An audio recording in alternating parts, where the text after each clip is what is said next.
Here are some examples of evaluating absolute values. Absolute value of -1 is +1. Absolute value of -5 is +5. Absolute value of 5 is +5. So no matter what you have inside, whether it's positive or negative, your final answer is always positive. Now suppose we have absolute value of -7 plus 2. Simplify what's inside first. So you have -7 plus 2 is -5. Absolute value of -5 is +5. Now suppose you have minus -10 plus 3. So simplify what's inside the absolute value symbol first. So -10 plus 3 is -7. Negative. Absolute value of -7 is +7. So your final answer is -7 because of the negative that's outside the absolute value. Now suppose we have the absolute value of -4 minus 7. Simplify what's inside first. Absolute value of and then -4 minus 7 is -11. The absolute value of -11 is 11.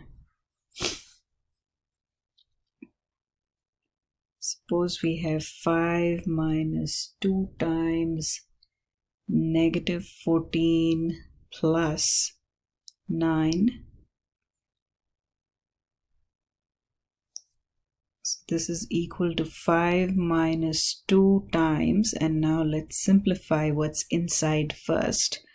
So -14 plus 9 is -5.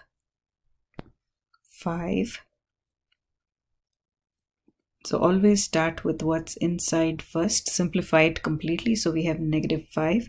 So that's equal to 5 minus 2 times absolute value of -5 is 5.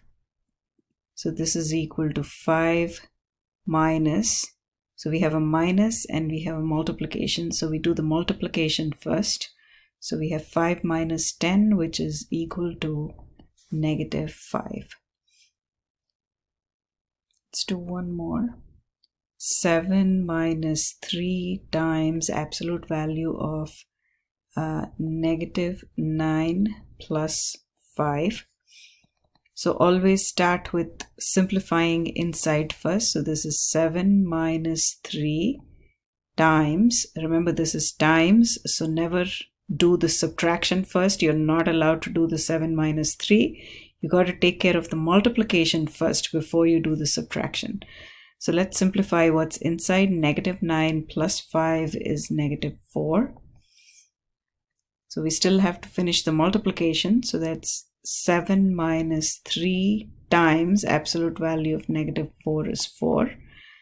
So this is equal to 7 minus 12, which is -5.